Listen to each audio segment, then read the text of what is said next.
Hello, my name is Lucas Pau, and today I'll be giving you a comprehensive introduction to the computing language R. R is a powerful statistical computing language used in many areas of data science. To get started using R, go to rproject.org and download R right onto your computer. But after downloading R, you can't use it right away because R is a language. You need somewhere to type it. So I recommend downloading R Studio, which is an integrated development environment. Basically a place where you can write commands in R and run it right there. After you finish downloading, open up RStudio and you should get to a window like this. To start a new document, go to File, New File, and click New Script. The top left portion of RStudio is where you're going to write your code. The bottom left portion is where you see which commands are being run. The top right window is where all the variables are stored. And the bottom right corner is where you can see the graphs or plots that you draw. The first thing you learn how to do in every coding class is how to type Hello World. To do this in R, go to the code section and simply type print followed by parentheses, and inside those parentheses, type Hello World in quotes. To run the command, put your cursor on the line and hit Run or use the shortcut Command Enter. You should see the following code run in the bottom left side in the console section. The blue text is the commands being run, and the black text is the output result of those commands.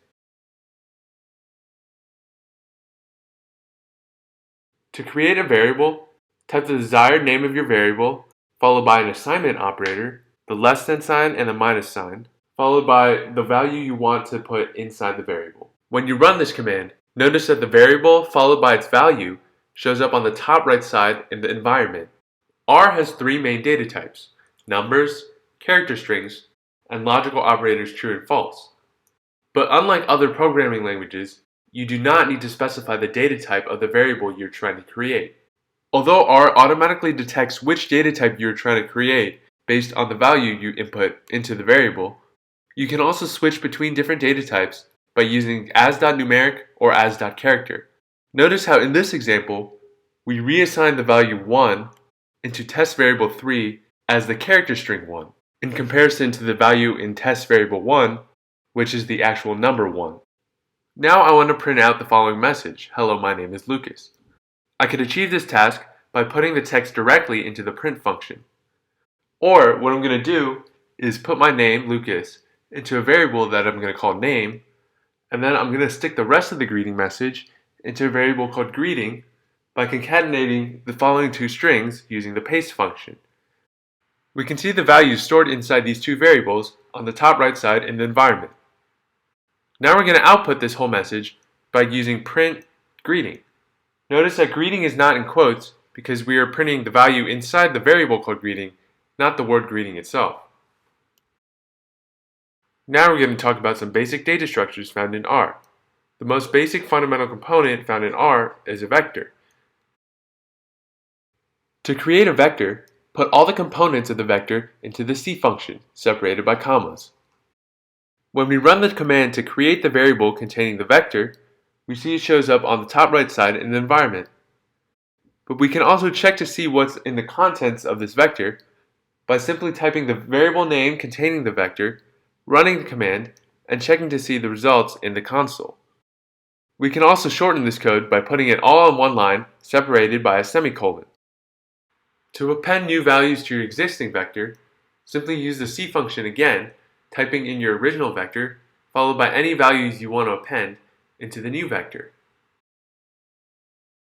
One main advantage of having all your data stored inside vectors is that there are certain functions that can be applied to all the elements in a vector. For example, the sum function takes the sum of all the elements inside a certain vector. Now let's create two new vectors, v1 and v2. If we apply standard operations to these two vectors, it applies them to each corresponding element of the two vectors and creates a third vector. Multiplying two vectors outputs a third vector whose elements are the products of corresponding elements from the first two vectors.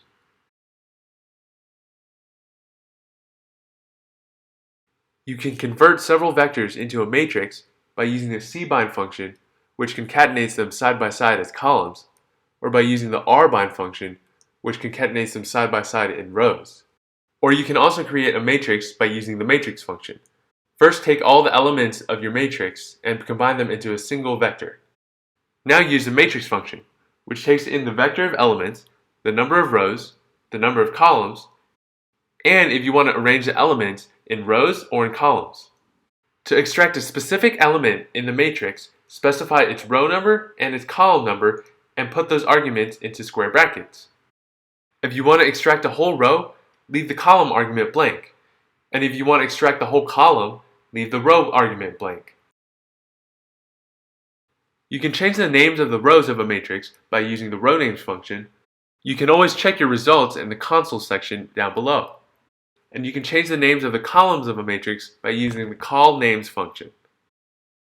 You can now extract specific elements, rows, or columns of the matrix in the same way before, but instead of using numbers to specify the elements, you can specify them by their corresponding row or column names.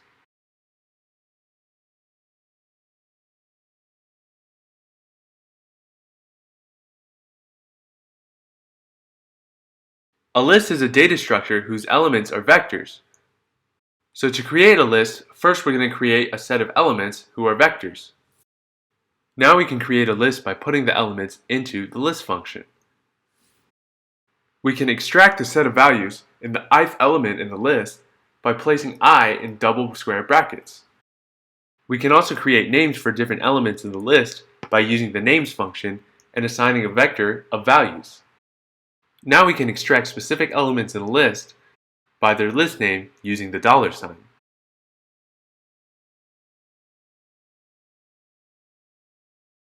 A conditional statement is a set of commands that only runs when a set of conditions are satisfied. An if statement runs these commands only once, a while loop runs these commands continuously, and a for loop runs these commands a specified amount of times. Here above is the syntactic structure for each type of conditional statement. Let's look more into the for loop. First of all, this statement, 1:5, specifies a vector with the values 1 through 5. So what this for loop does is it takes the variable I and iterates it through every value in the vector 1 through 5. This specific example demonstrates this process by printing out the value of I as it iterates through each value 1 through 5. In this conditional statement, the set of commands between the conditional statement is independent of I. But the set of commands, in this case print hello, is still run every time I iterates through the loop.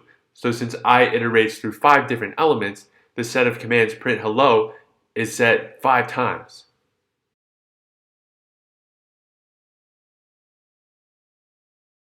A function is an operation that takes a set of inputs and returns an output. This above is the syntactic structure for how to write a function in R. Let's write a function greet, whose input is somebody's name, and whose output is the message hello my name is, and that person's name. First we put the variable name containing the input values into the argument of the function.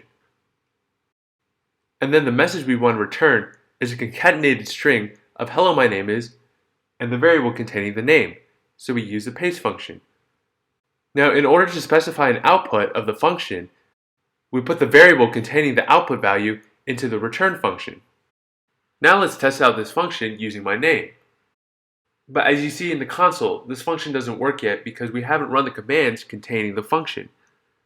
In order to run the function greet, we need to run the commands that contain the code containing the function greet.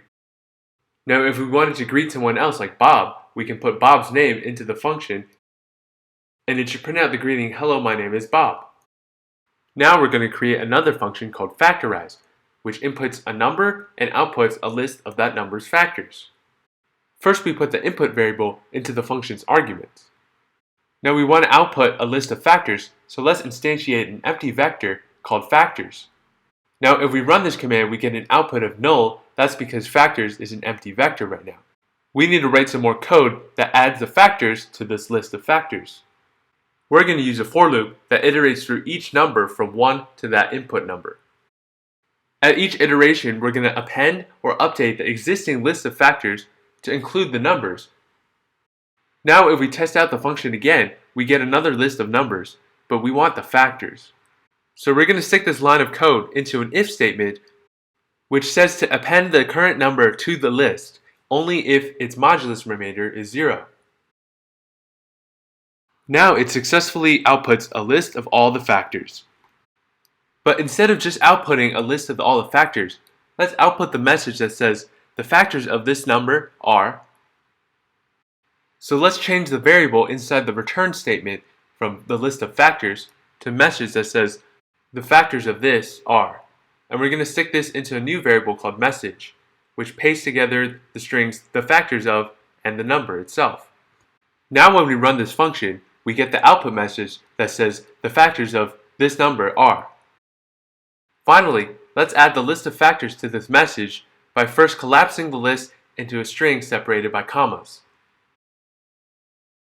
Now we're going to paste together the current message and the list of factors in a string format together, and voila, we're done. Thanks for watching.